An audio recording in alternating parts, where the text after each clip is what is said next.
Coming up next, a homeless woman gets hired because of her contagious spirit. I'll tell you that story. And then, how to increase your desire to reach your dream. We'll take your calls and your chats, and it starts now.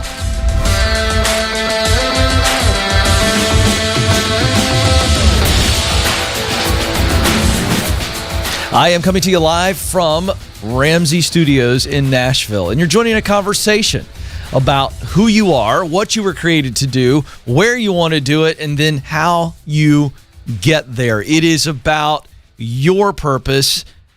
Your purpose is actually not about you, though. Am I confusing you? No, I just want to make sure you get this.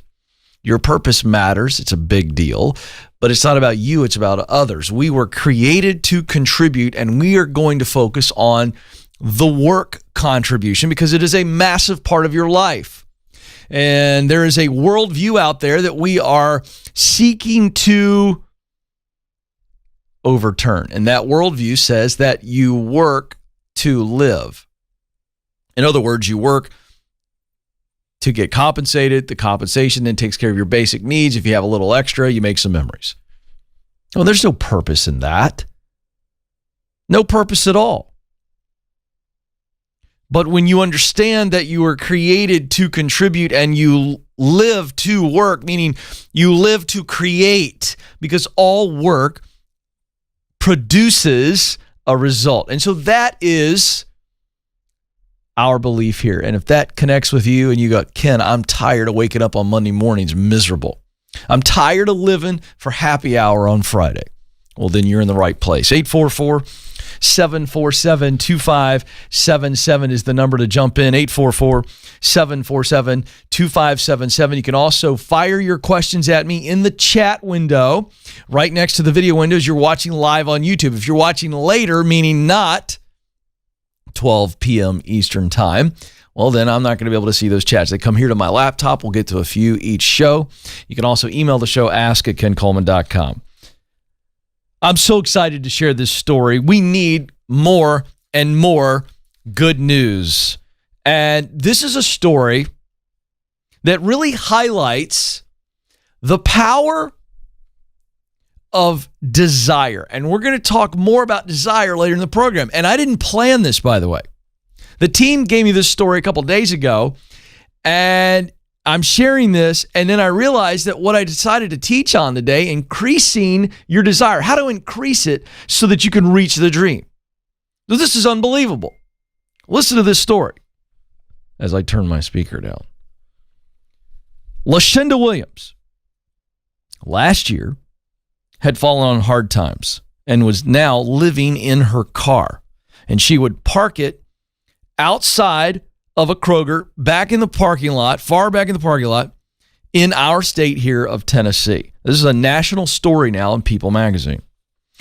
This is her quote. She said, "I would lean my seat all the way back so no one would see me because, I knew I wasn't supposed to be there." But she eventually crossed paths with the Kroger hiring manager, a lady by the name of Jackie Vandal, who gave her a heads up about an upcoming job fair after Williams was repeatedly asking her if the store was hiring. So there's the first thing. She is on really, really thin ice in that she's sleeping in the parking lot, and if they figure out that she's sleeping in the parking lot, they're going to kick her out of the parking lot. And so she's kind of got that risk factor going on, and she's on hard times, big time. And yet, she keeps showing up. She keeps going, "Hey, are you hiring? Are you hiring? Are you hiring?" At the lowest point of her life, her desire, even though that she's really, really down, her desire to climb out is so strong, she risks getting found out. So, this is the quote from Jackie Vandal. She says, "You get a feel if someone's sincere or if they're just trying to get a job, to say they got one and then quit a month later. I could tell she was very sincere. It was a gut feeling." So, Vandal tells Williams to submit her application online. Williams retrieves an old laptop from her car and spends hours filling out the application with Vandal's help. And as soon as she submitted it, Vandal hired her on the spot. Now, I love that story because the hiring manager decides to help her out. Not by just giving her the job, by saying, you've got to fill this thing out. She sits in the car with her, helps her fill this application out. And once she goes through the final step of hitting submit, she hires her. Why? She wanted to see her go through the whole process. There's some wonderful, wonderful teaching. If you're going to help somebody that really needs it, I really believe there's something to making them do some things to prove to you and to them that they are willing to do what it takes. And this lady, Lucinda Williams, was. And she'd been dealing with a lot of abuse, physical abuse, mental and verbal abuse. And she's been at the store. This was at the end of 2019. She's been at the store the entire year of 2020 and has made the most of this opportunity. She saved up enough money to get her own apartment, and then her coworkers came together to help her furnish it. Oh my goodness, that feels good. What's the takeaway?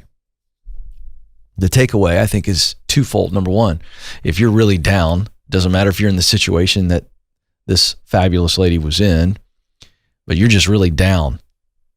Your desire to get out of that is what's going to fuel the climb. Secondly, if you come across someone who's really, really down and you can see they've got a genuine desire to climb out, you owe it to them. It's not an accident. You owe it to them to reach down, let them take your arms, your hands, and help them come out. They got to put some effort into it, yes, but you owe it to them.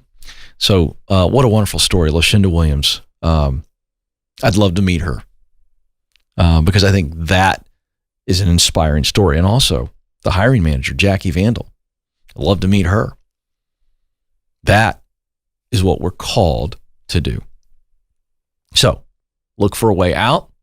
Look for somebody who's trying to get out. And I think the world gets really, really good pretty quickly if we're all taking that mindset. 844-747-2577 is the number, 844-747-2577. Let's go to North Manchester, Indiana. Lucy joins us there. Lucy, you're on the Ken Coleman Show. Hi, Ken. How are you? I am living the dream, Lucy. What's up? So my question is, how do I find my sweet spot even though I'm still in high school? Oh, I love this. What grade are you in, Lucy? 9th grade. 9th grade. My goodness, you're way ahead of the game. I'm so fired up right now. All right. So let me teach you the process, okay? There's a 3-part process, really, of self-discovery. So it's really about, I'm gonna look inward for some clues. Now, admittedly, Lucy, in the 9th grade, you have less experience than somebody who's 29, okay? But this is still a process that you can get started with, okay? So what I'm going to do quickly is teach you the 3 areas, the indicators, I like to call them, and then I'm going to go through it with you and we'll see what clues we can dig. Does that sound good? Okay. All right. Now, quick question. Have you ever listened to my show before? Yes, I actually started listening yesterday. Oh boy. Okay. So you've not heard me do this, so this is very exciting. So here we go. The first thing we look at is your talent, what you do best. So Lucy, when you were born, not that many years ago, you have and had some natural talents, things that you just do well. And people have noticed that. They've told you, Lucy, you've always been good at this.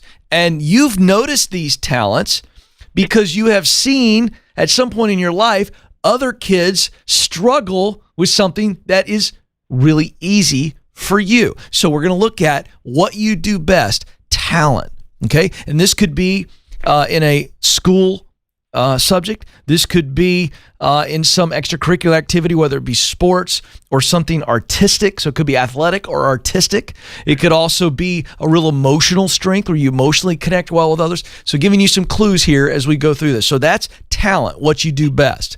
Now, Lucy, what you will do is to find your sweet spot, you begin with, the things I do best. Those are tools that I'm going to use to do work that I really love. Now, the same clues that we look for in talent, what you do best, we're looking for answers to the type of work that you will love to do because as a human, Lucy, the way we're wired, we like to do things we're good at, right? We don't like to do things that we suck at, right? That's not fun for anybody, okay? So we're going to look for ideas of, well, I've always liked this activity, or this subject matter is something that I'm really interested in, okay?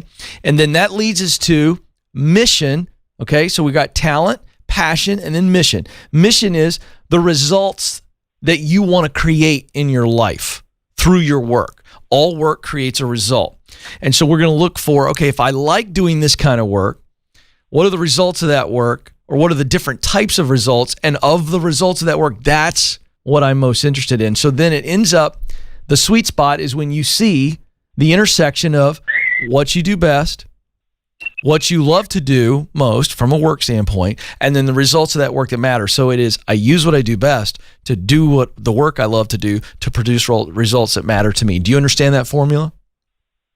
Yes. All right, fantastic. So what do you know about yourself at the tender age of, I'm guessing what, 14, 15? 14, yes. 14. Okay, I've got a ninth grader at home, Lucy, so I'm excited about this. What do you do best? What would you say that other people in your life would tell me if I interviewed them and said, tell me what Lucy does better than anything else? I'd say talking to people like on a one-on-one conversation. Oh, I love that. I'm going to call that connecting. Would you agree with that? You're a really good connector. Yes.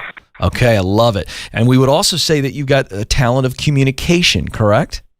Yes. Because you got to talk well, you got to be clear, but then there's something about your spirit and your personality that makes people feel at ease with you. Is that true? Yes. Okay, great. So I wrote down the talent of connecting, the talent of communication. What else would you say is at the top of your list? Anything else? It's okay. Go ahead. I like drawing a lot. Okay. Are you good at drawing? Because right now I want to focus on things that you're really good at. Are you really talented artistically? I would say so, yeah. Do other people say that as well? Yes. Who says that? My librarian. Oh, very nice. Okay, and is this hand drawing or is it design on a computer? More of a graphical? Is it both? Hand drawing. Hand drawing. Okay. And anything else on your list that you go, Ken, of all the things I do well, these are the things that I do the best. Anything else? Not that I can think of. Okay, great. That's fine. All right, now we're going to move over to passion. Now, again, for everybody watching and listening right now, Lucy doesn't have a lot of work history to draw from. So what we're trying to do is just get activities and things of interest for her. All right, so what are the things that you're most interested in? If you're not outside of school, we'll go to school in a second, but outside of the classroom, what are the things you like to read about, the things that interest you about the world, the things you like to talk about, or some things you like to do? If it's your free time and you get to do whatever you want, give me some answers in those categories. I would be in my room practicing watercolors. Mm-hmm. All right. That's consistent because you're artistic, you're talented.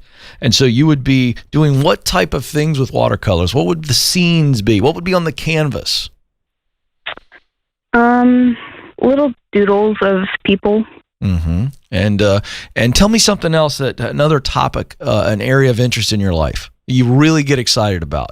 When you think about it, your emotions are really, really high. And then when you're in the middle of it and doing it, you don't want to stop. Give me something else. Writing. Uh-oh. Now we're getting somewhere. I like this. I'm seeing something. What are the things you like to write about? Fantasy. Oh, my elves goodness. and gnomes and that type of thing. I love it. I love it. Okay. I got enough information. Now this is the most fun part, Lucy.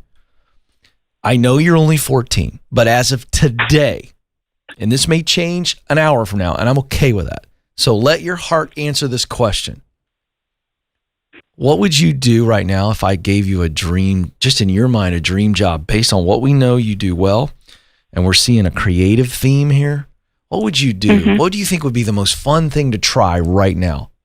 What would you do? Be a fantasy writer. Mm-hmm. Why?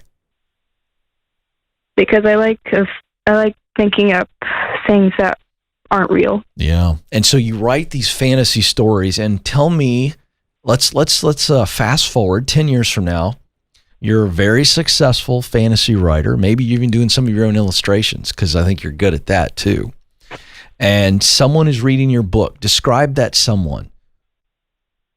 Who's that perfect reader for you? Is it a young person? Is it adults? Is it people of all ages? It's a young preteen who's starry-eyed and likes to daydream. Mm-hmm.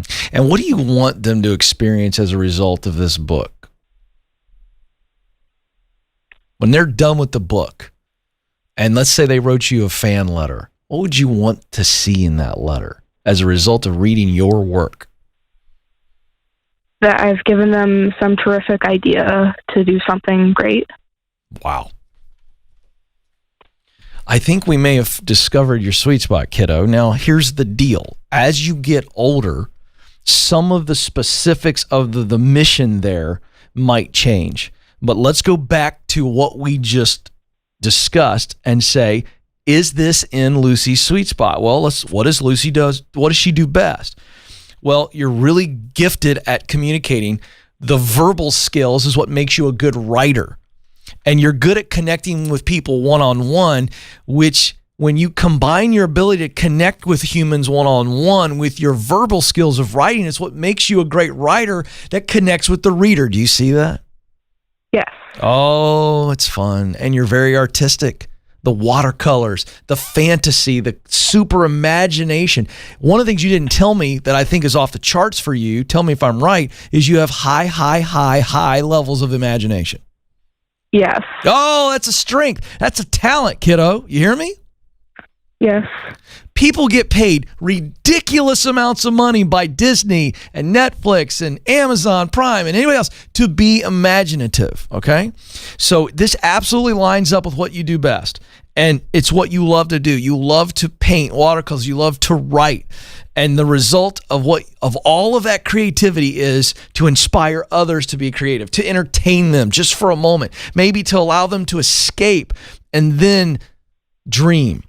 So, kiddo, I think that's your sweet spot. I think as you get older, it's just staying consistent and focused on. When I was a ninth grader, I called this dude named Ken, and at my purest moment of life, which I really think this age is where life hasn't hit you really hard yet, and you're fully dreaming. And I think this is it. I think you use your creative skills to tell stories, to inspire others. I think that's your purpose statement. That's your sweet spot.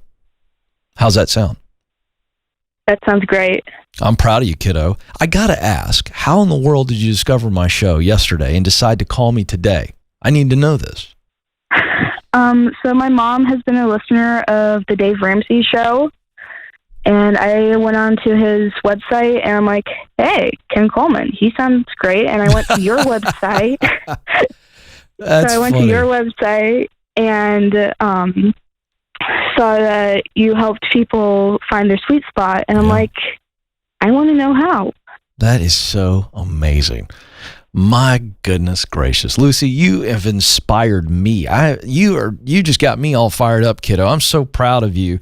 I want you to stay in touch. Madison, let's stay in touch with Lucy.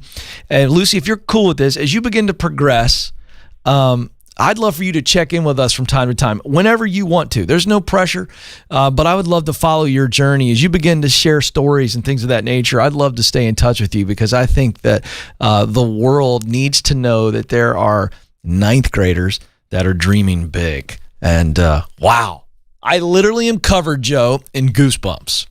And it's not just because it's 57 degrees here in the studio, although it is cold. This is an ADHD moment, but during breaks of the radio hour, I go out and meet folks and shake hands and take pictures, and my hands are always ice cold. I mean, ice cold. And I feel like, Madison, I have to apologize to them because it's alarming to them.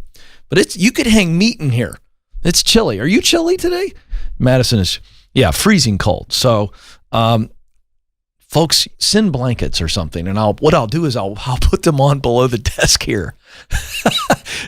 I might just need some type of little thing here on the desk that during calls I can go over here and do one of these numbers. Some hand warmers, that might be fun. All right, I digress. Folks, there's an actual demonstration of my ADHD. I'm high functioning, but I do have it. You got to own it, and you got to stay focused and keep going. We will. Rebecca's up next in Rochester, New York. Sorry, Joe, my computer keeps dinging. I have no earthly idea why that is happening, but now I've turned it off for the second time, I think. We shall see. Squirrel, there it is again. Well done. All right, Rebecca in Rochester, New York. Rebecca, you're on the Ken Coleman Show. I'm Rebecca. I'm not hearing the dinging. Oh, good. I'm sorry you are, but I'm glad you're living the dream. Yeah, I got to tell you, I am living the dream, and I'm here to help you. Yeah. What's going on? Great. Well, I was living the dream briefly, and I'm calling you because I know you can get me back into it. Oh, boy. That's a lot of pressure. Here we go. No, I know you can. All right. I got my first job as an activity director a few years ago, having had, I didn't come through the ranks. I wasn't an assistant director. I just got it on the strength of my ideas and volunteer work. I was on, you know what? Let me tell you my goal, what I want from you, then I'll finish with the background. Okay. The goal I want from you, I was fired from 2 jobs. I'm about to apply for a third. I want to know, should I leave one of the jobs out? How should I handle them? So now I'm finishing the background. Okay. So I was hired as an activity director by the first place. I worked 3 months. I was fired. If you want the details, I'll give it, but I don't think that's important. I can tell you the ombudsman thought I was amazing. The residents thought I was amazing. Their relatives thought I was the best thing that ever happened. Yeah, Rebecca, honestly, at this point, it's your show. I'm just here. I'm just following along. This is fantastic. Okay. All right. Then shortly after that, by pure luck, when applying for another job, again, on the strength of my ideas, she didn't even check what happened with my previous job. She hired me. And again, the residents absolutely loved me. My boss never, ever went to any of the activities that I organized that were so successful, never interviewed any of the people who I worked with who loved me. She had complaints from a very few people. There was one worker there who had taken an instant dislike to me, which is not something that usually happens. Okay. All right, so Rebecca. The first job I worked 3 months. The second job I worked 8 months. How in the world am I going to apply to a third job with that kind of record? They're never going to believe me. Not true. How do I do it? Do I not mention the first one? How do I do this? Okay, so first thing is you realize that you are not what has happened to you.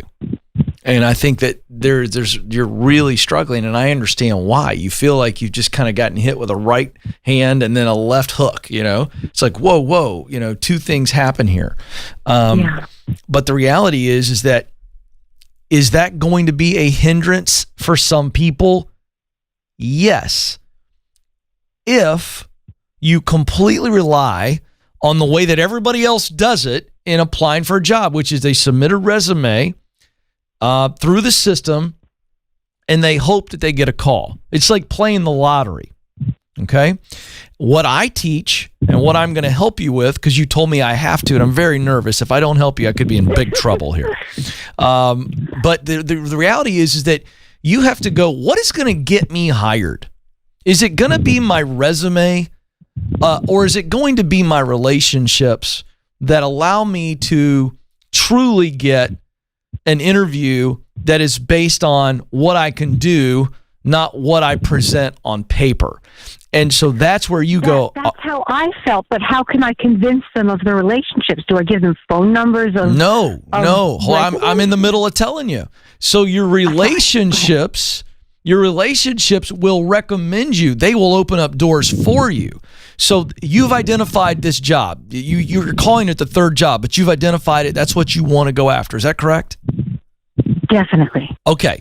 So it's in your area where you live, right? In Rochester, New York area? Well, I'm looking to move, and it is in the area where I want to move. Okay, but is that like another state? Yes. Okay. All right. So what you have to do is you have to say, all right, how can I make a connection in that company? Do I know anybody that knows somebody that works there? Have you tried that? I do know somebody who works for a different branch of that. They run senior facilities around the country, so I know somebody who works for a different branch. Perfect. And it sounds like they're pretty high up. They've got some real credibility in the organization because of what they do. So what you're going to do is you start with that person. Now, we're not going to limit this strategy to that person, but you start there and you go, hey, here's the deal. Here's my story. And you do a wonderful job of setting them up. You tell them to just listen and hold tight like you just told me. And you just tell them everything. Now, here's the deal. Here's what happened. This, and then this happened. And this was an outlier. This is not who I am. It was tough luck, or whatever you want to call it.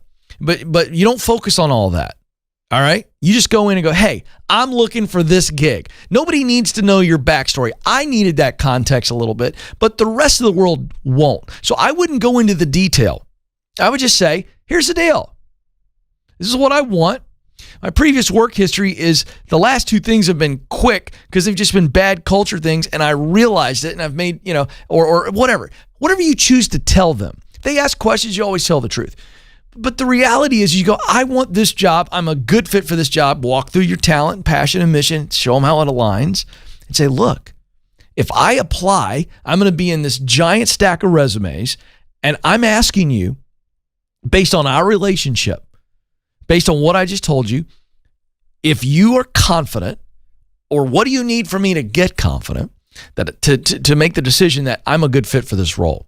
And then will you get in the old company Rolodex, because they can, and will you reach out to the hiring manager, even though you don't know them? I'm asking you to do this for me because this is a game changer.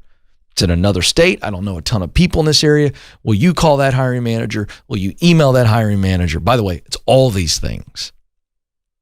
Send my resume directly to them. I will submit it through the tracking system. You tell them that. But I'm asking you to go above and beyond here and endorse me, as well as submit my resume to them and say, hey, I think she's worth an interview. Now, is that going to work every time, folks? Not every time.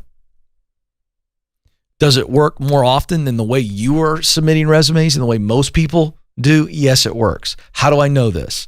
Because up until this point in my journey, I had not done a traditional interview or a resume submission in 20 plus years.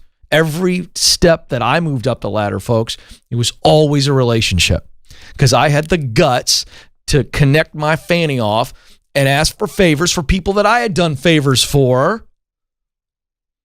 And I always got opportunities. I never went through the traditional way. And so there is a way. It does work. And oh, by the way, we get email after email and social media post after social media post that this stuff works. It's why I created the resume guide. So Madison, let's make sure that Rebecca has all three of the Get Hired guides. One is the resume. It comes with an actual how-to article. It's a PDF that walks you through step by step on how to transform your resume. We show you how to do it. We tell you why to do it. And then we give you a template so that all you do is plug your information in. We're going to make you look so good. But again, even my resume is worthless without a relationship. Hear me say that. Your resume is worthless without a relationship attached to it. Oh, Ken, you're being dramatic. Okay. The reason I have a show is because the old way ain't working, folks. My way works. I don't care if you like it or not, use it. You don't even have to give me credit. I don't care. But it works. It works at Fortune 500 companies. We've had that testimonial from people. Hiring managers look at our resume and they see that the bold statement of who I know at the top, and they see these endorsement statements. They go, I've never seen anything like this in my life. And guess what they do? They reach out to people and go, talk to me about this. You're welcome. I just pulled you out of the pile. Yes, I'm a little smarmy about it, Joe. I'm a little smug about it because it works. Because listen, you want to stand out, you've got to do something different. Not a new concept. Not original to the Ken Coleman Show. You know it, and I know it. I'm telling you how to do it. The second Get Hired guide is how to win the interview. Preparation is the key to performance. Relentless preparation leads to, listen, reflexive performance. How is it that these great quarterbacks can do a drive in a minute and a half? Because they've practiced and practiced and practiced and practiced. Then they've gone to the film room and they've watched film and they've watched film and they've watched film. So that in this moment of great pressure, which an interview is, they perform in that 2-minute drill with no timeouts and 300-pound men trying to kill them. They perform reflexively because they've prepared. The last Get Hired guide is the touchpoint timeline, how to follow up the interview.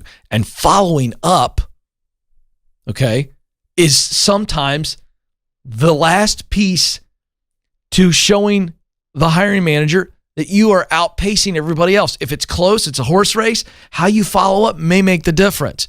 All three of those guides are free. I'm not selling you anything. I'm giving it to you. So, Rebecca, that's how you do it. And for the rest of you, that's how you do it. All right, tell you what I'm going to do. We went long today on some calls, but we needed to. And so I'm going to skip the chat room today. I'm sorry.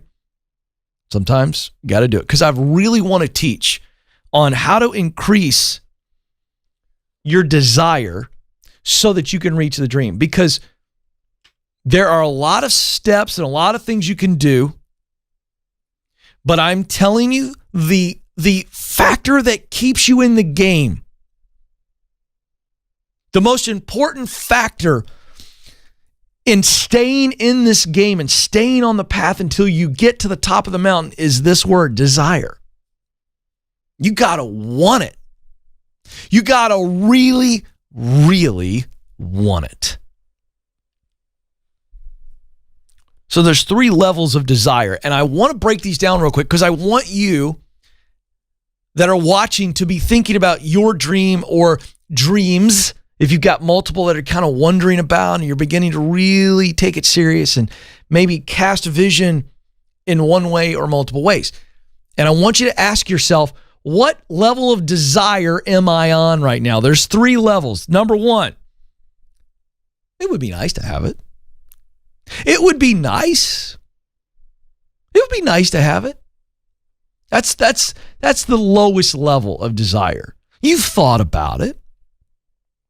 You have maybe allowed yourself to create a vision and think about all of the benefits to arriving at this destination. And you go, oh, that would be nice. There's no commitment there yet. You're just kind of going, oh, yeah, that'd be really nice. But you're not sure that you can actually get there, or you're not sure if you want to do what it takes to get there. That's what's happening at this level. It would be nice. The second level, I really want to have it. I really want to have it. So now we've progressed, and what's happening now when we look at that vision, that destination, or these multiple dreams, we look at that and we go, yeah, I really want that. Yeah. So now we're shifting to, I've seen it, and I believe that I want that. Yep, I'm committed. I'm committed to that emotionally. I really want to have it.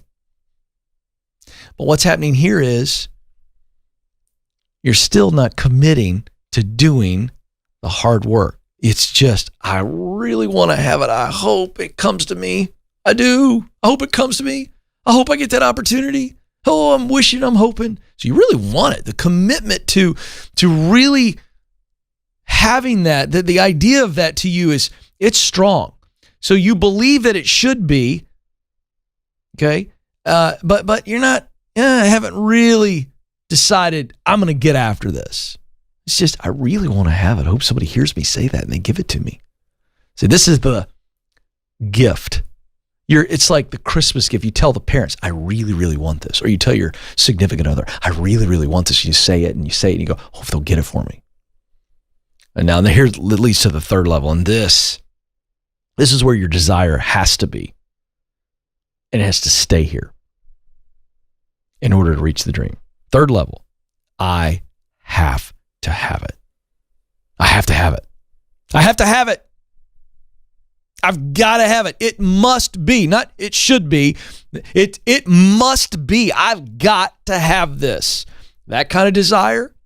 It's almost saying I can't imagine life without the pursuit of this, or without the opportunity to get this, or without this. It's intense. We've now gone to, I believe it that I want it, and I am willing to do what it takes to get there. And that level of desire is what will keep you on the path, and it will get you there. So I'm telling you right now, check yourself. Check yourself. What level are you on? Are you in the, it would be nice to have it? Or are you in the, I really want to have it? Or are you, I have to have it? You see the difference there?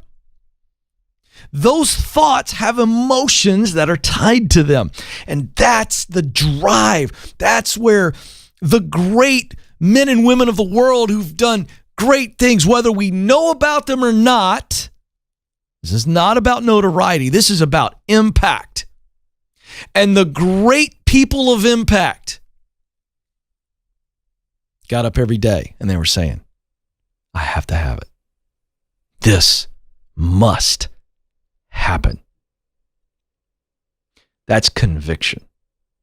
That is what you need to get to the dream. So how do you begin to increase the desire? So this is the last piece of this. So you're saying, Ken, I'm on level 1 or I'm on level 2. I'm in the, it would be nice to have it. Or I really want to have it. How do I get to that? I have to have it. And here's what it is. Very simple. You have to get consistent and practice daily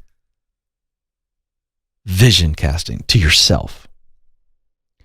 You have got to be very habitual, on purpose, looking out, looking up, and seeing that desired future. Because the more you look at it, guess what happens? Slowly, with the consistent looking and essentially dreaming on purpose. The more you dream, the more used to dreaming you get. And the bigger, the clearer it gets. And then it's like gravity and it pulls you along. Another way of looking at this is, as I am intentional about dreaming, I begin to create an appetite for dreaming. I like it. I need to have it. I'll put Madison on the spot here. You changed your life. We talked about it in yesterday's show. Lost 130 pounds. You change your eating habits. What is something that you developed an appetite for when you change your eating habits that previously you would be like, there's no way I'm going to eat that, but it took you time, but then you've now developed an appetite for it to where you go, I know it's not just good for me, but it's become good to me. Oh, well, I crave vegetables, which never was a thing. Right. So how long, roughly, you're proving my point, thank you, did it take for you, would you guess, just ballpark, to really begin to go, oh, I love vegetables? How long of eating vegetables on a daily basis? Yeah. I mean, vegetables were in my routine, but obviously that's where I go to now for snacks. And it probably took like 3 or 4 weeks until it was kind of like, this isn't too bad. And I found the stuff I liked. And that, about a couple months in, it was like, ooh, really could use some kale right now. That's okay. So by the way, you don't get to, ooh, I could use some kale right now until the flip side happens too. Not only did you begin to look for healthy things that you wanted to consume, you also stopped consuming unhealthy things. So your focus went from, okay, I'm going to go all healthy. So your body eventually weans itself off of the unhealthy stuff to where you can get to the point where you go, unbelievably so, but I get it. Hey, I could use some kale chips right about now. Okay. And so folks, that's exactly what I'm talking about. You've got to get very serious about creating an appetite of vision casting, of dreaming, and that's what increases your desire. The more that Madison ate the healthy stuff, the more she desired it. It's just that simple. So some of you are sitting there going, Ken, that's me. I haven't been in a habit of dreaming. I haven't allowed myself to dream, and thus I have no appetite for it, and then no desire. So creating those healthy desires and fueling those desires till they're burning, raging fires inside of you. That's what I've got, folks. You want to know why I'm so excitable all the time? I make jokes about the ADHD, and I have the ADHD, and I'm a high energy guy. But I'm going to tell you what's really going on, and I'm going to tell you something. Nathan and Madison and Joe would tell you if you met them, you say, is Ken's desire to help people real? I'm telling you, I'm not bragging, I'm telling you, they'll tell you, it's absolutely real. But I didn't have this 10 years ago to the level I have it now. It's taken time of vision casting and dreaming for myself. And it developed a deep, burning, raging forest fire of desire to help you. That's where that comes from. So if you want to make it, we got to build that fire and stoke that fire of desire. And that's what keeps you on the path. All right. I don't want to go, Joe. I really don't, but I have to. Hey, before I do, I want you to know you matter. You do have what it takes. Thank you so much for joining us. Until next time, this is the Ken Coleman Show. Press on.